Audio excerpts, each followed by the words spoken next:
Section 1. You will hear a man arranging to get a telephone connection. First, you have some time to look at questions 1 to 4.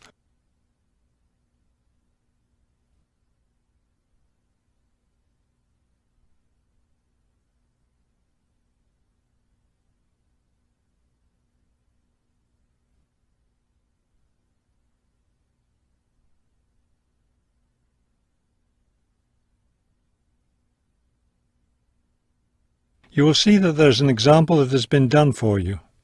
On this occasion only, the conversation relating to this will be played first.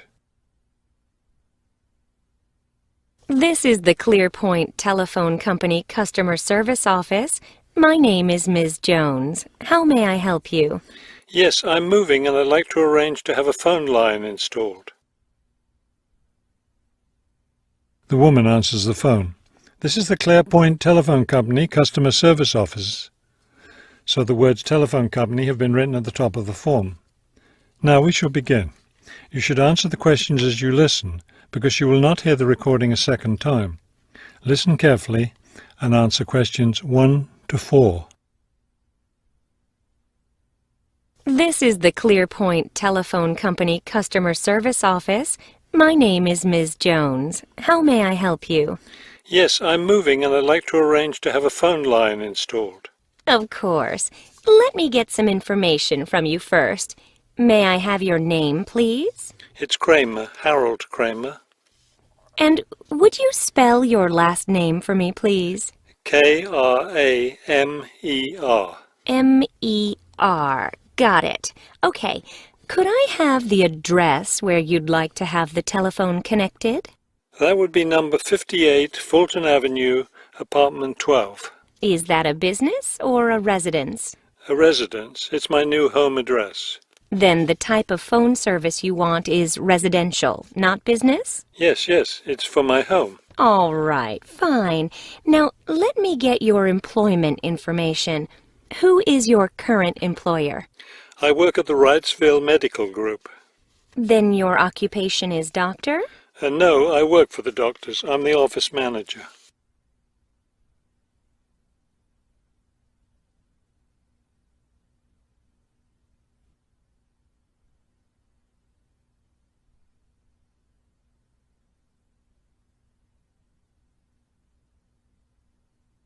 Now listen and answer questions 5 to 10. Okay. And could I have your work phone number? It's 637-555-9014. 9014. Great. Just one more thing. I need to know how long you've been at your current job. I've been working there for quite a while now. Let me see. 9, that's right, 9 years. Okay, good. You've been there long enough, so I don't need to ask about any other work history. Now, in addition to our basic phone service, we have several special services available. Could you explain them to me? Most customers opt for unlimited long-distance service. It really saves you money if you make a lot of long-distance calls. That sounds like a good idea. Then I'll put you down for long-distance service. Another popular service is voicemail. Voicemail takes all your messages electronically, and all it takes is one simple phone call to retrieve them. Voicemail. No, I don't think so. I have an answering machine to take my messages. It's old, but it still works fine. We also provide internet service if you're interested in that. I am. Please put me down for internet as well as phone service. Right. Okay, I think we're almost finished. I just need to schedule a time for the technician to go to your apartment and do the installation. Let me see. What about next Tuesday? Would that work for you? No, not Tuesday. I'll be at a conference all day. Wednesday would work, though. I'm afraid I won't have any technicians in your area on Wednesday. I could send someone on Friday. That would be fine. What time of day works best for you? Morning or afternoon? Morning would be best. All right then. It's on the schedule. Do you have any questions? No, I don't think so. Thank you for calling ClearPoint. That is the end of section 1. You now have half a minute to check your answers.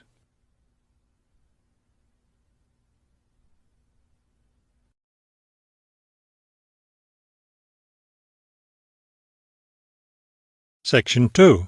You will hear a radio interview about an upcoming fair. First, you have some time to look at questions 11 to 14.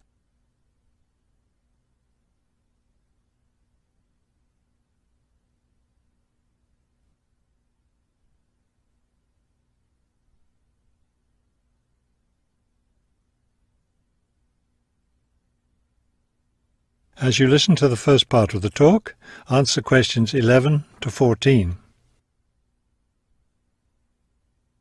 Good afternoon and welcome to City Hour, the radio show that brings you all the latest information about events in and around our city. Today we have with us Cynthia Smith, who is heading up this year's City Fair. Cynthia, would you start by giving us some of the basic information about the fair? Where will it take place this year? I'm glad you asked that question because I know most people will be expecting the fair to be at the fairgrounds as usual, but we've had to change the location this year due to some construction work. You know, they're building the new high school in that neighbourhood and they've been using the fairgrounds as a place to store construction materials. So we've moved the fair to City Park, which I think is a wonderful location. Yes, that will be a great place for the fair. I understand that the fair begins on Friday morning with a special opening event. Actually, it won't begin until that evening, but you're right about the special event. Traditionally, we've begun with a parade, but this year our opening event will be a special dance performance. And the most exciting part is that the mayor will be one of the dancers. The mayor is a woman of many talents. Cynthia, could you tell our listeners about the price of admission? What will it cost to attend the fair? We're trying to keep the price down as much as possible. A 3-day pass is just $25, or you can buy a Saturday or Sunday only pass for $15. The opening event on Friday, the dance performance, doesn't cost anything to attend, and we're hoping a lot of people will come to watch that.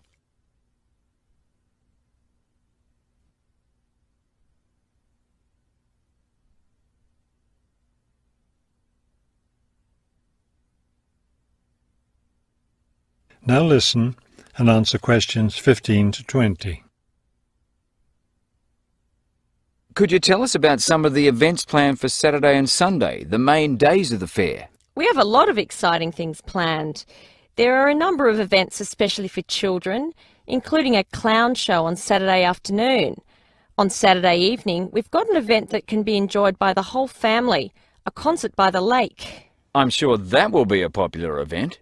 Is there anything special planned for Sunday? Yes, a really fun event, and we hope a lot of people will participate. There'll be a singing contest in the afternoon. It's open to everyone at no charge. It doesn't matter whether you're an experienced singer or not. If you've always dreamed of singing on stage, this is your chance. That sounds like a lot of fun. I think it will be. I'd also like your listeners to know that besides the special events I've mentioned, there will be things taking place all weekend. For example, at the food court, international food will be served. You'll be able to sample dishes from all around the world. There will also be special games for children at different locations around the fair. Will there be things people can buy, souvenirs, anything like that? We have a large area set aside where there will be crafts for sale. This will be an opportunity to buy many lovely handmade things and to get to know some of our local artists and craftspeople as well. It sounds like there will be a lot of fun for everyone at this year's fair. Thank you for sharing the information with us, Cynthia. Thank you for inviting me. That is the end of section 2. You now have half a minute to check your answers.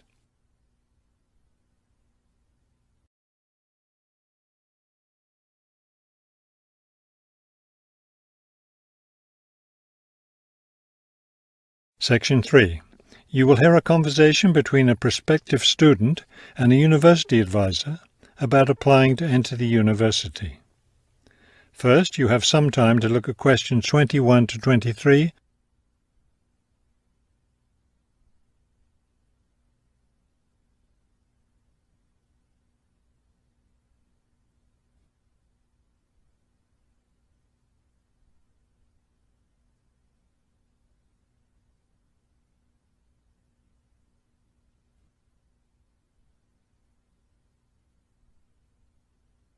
As you listen to the first part of the conversation, answer questions 21 to 23. I'm interested in entering your business administration program, and I'd like some information on how to apply. I'm a little concerned because I've been out of school for a number of years. That could actually work to your advantage. It's possible to get academic credit for work experience if that experience is related to courses in our program. I've been working in business for several years. How would I get academic credit for that? First, you'll need to read the university catalogue to see if any of the course descriptions match your specific job experience. For example, if you've worked in accounting, you may be able to get credit for an accounting course. So then what would I do? You would write a summary of your work experience, relating it to specific courses we offer. Submit that to the admissions office with a letter from your work supervisor confirming your experience.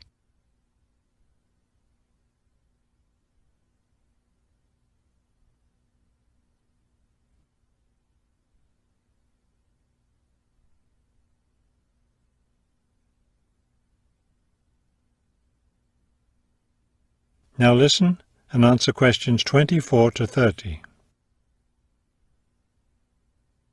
Would I submit those things at the same time that I apply for admission? That would be the best idea.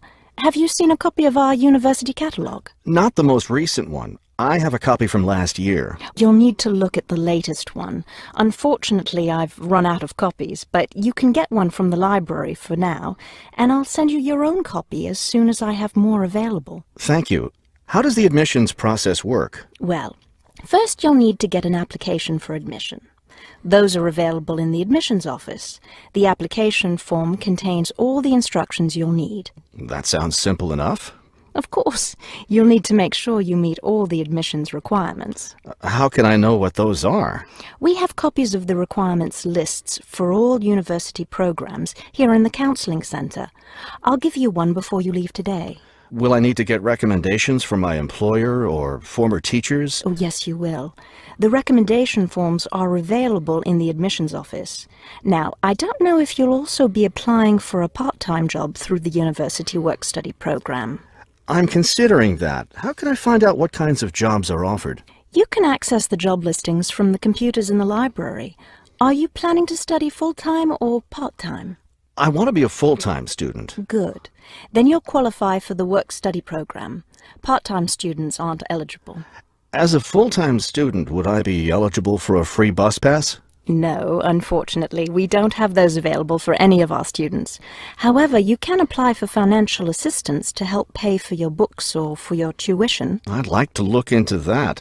Do I apply for that at the admissions office? No, that's through us. You'll need to make an appointment with a counselor. That is the end of section 3. You now have half a minute to check your answers.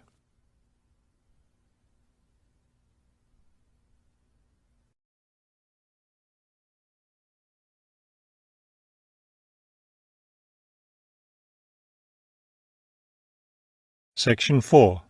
You will hear a lecture about the black bear. First, you have some time to look at questions 31 to 35.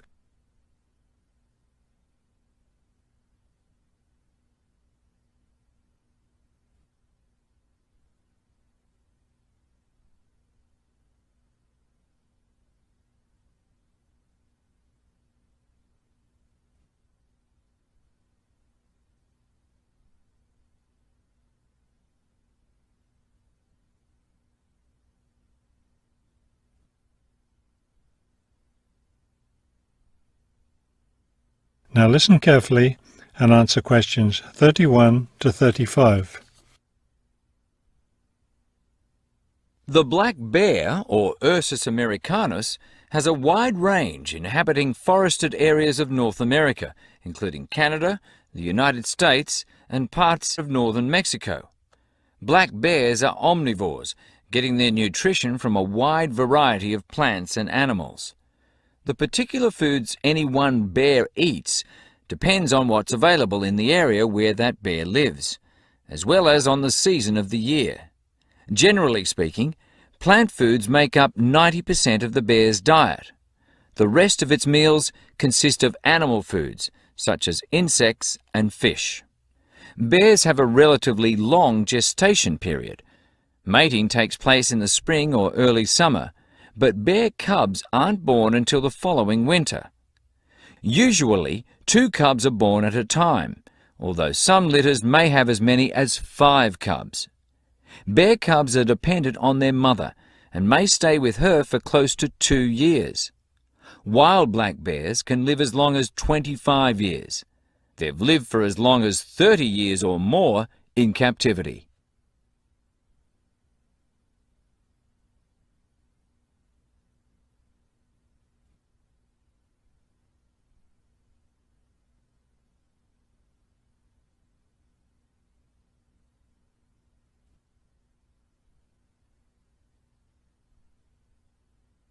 Now listen carefully and answer questions 36 to 40.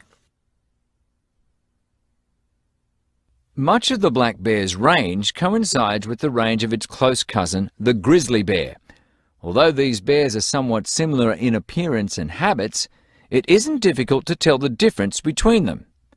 Colour isn't necessarily a distinguishing characteristic, as both species of bears occur in a range of colours from almost blonde to dark brown or black.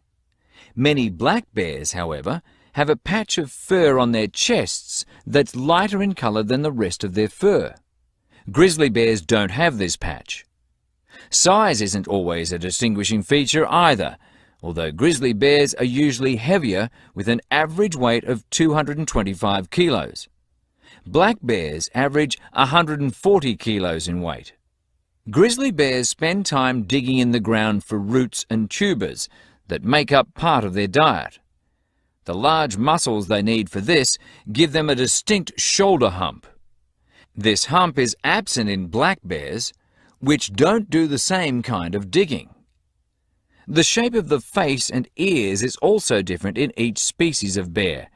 Grizzly bears have a depression between the eyes and nose, and short, round ears.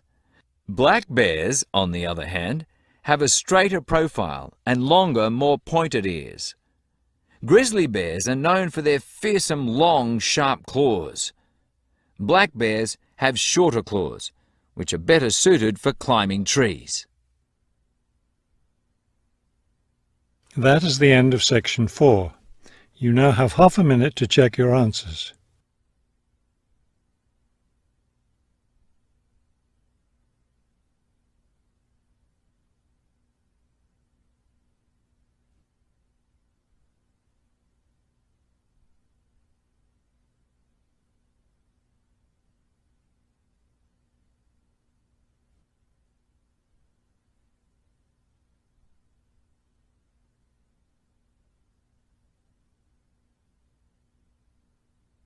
You will now have 10 minutes to transfer your answers to the listening answer sheet.